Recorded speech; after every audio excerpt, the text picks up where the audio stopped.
ভাঙচুর করব না, কোন ধরনের জ্বালাও পোড়াও করব না। আমরা শান্তি শৃঙ্খলা বজায় রেখে প্রধান বিচারপতি সহ আপিল বিভাগে যারা বিচারপতি রয়েছেন তাদেরকে 1টা পর্যন্ত আলটিমেটাম দিয়েছে। তারা 1টার মধ্যে তাদেরকে পদত্যাগ করতে হবে। যদি পদত্যাগ না করে তাহলে আমরা প্রধান বিচারপতি সহ বিচারপতিদের বাসভবন ঘেরাও করব। আমরা ছাত্রনগরী সুশৃঙ্খল ভাবে ফ্যাসিস্ট হাসিনার পতন ঘটিয়েছি। আমরা এই ফ্যাসিস্টের অংশ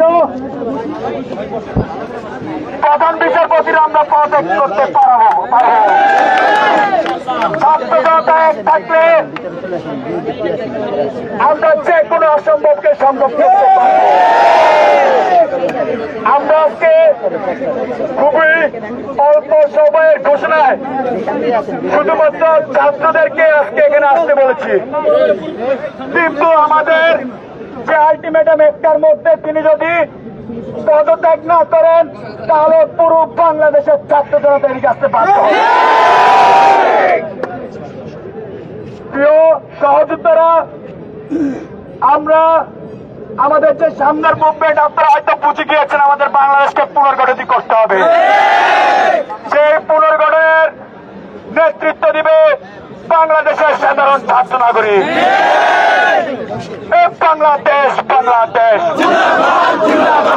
আমরা বিশ্বাস করি দেশপ্রেমিক জনগণ কোনদিন আপনাদের এটা ভুলবে না।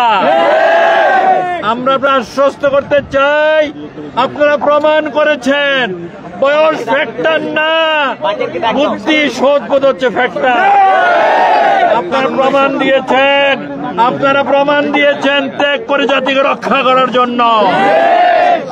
এই জাতিকে জগদ্দল পাথর থেকে উদ্ধারের জন্য এই ত্যাগ দিদিকে করেছেন, আমরা শ্রদ্ধার সাথে তা স্মরণ করি। আমরা আল্লাহর কাছে দোয়া করি এই ত্যাগ যেন বিফলে না যায়। বিজয় চূড়ান্ত হওয়া পর্যন্ত আপনারা রাস্তায় থাকবেন, আপনাদের পাশে আমরা আছি ইনশাআল্লাহ। স্বৈরাচারের শেষ শিকড়টা উপর পর্যন্ত রাস্তায় থাকতে হবে। আমি আল্লাহর কাছে আবার দোয়া করি, আল্লাহ তুমি এই তরুণ যুবকদেরকে সাহায্য করো, এই জাতির মুক্তির জন্য তুমি তাদেরকে সব ধরনের এই কোর্ট অঙ্গনে স্বৈরাচারের দোসররা রয়েছে, তাদের চূড়ান্ত পদত্যাগের আগ পর্যন্ত আমরা এই কোর্ট অঙ্গন ছাড়ব না।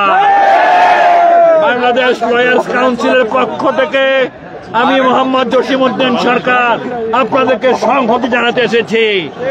আল্লাহ আপনাদের সুস্থ রাখুক, চূড়ান্ত সফলতা পর্যন্ত টিকে থাকার তৌফিক দান করো। আমার সাথে লয়ার্স কাউন্সিলের নেতৃবৃন্দ আছে, আমরা সবাই রাজপথে আছি, থাকবো ইনশাআল্লাহ।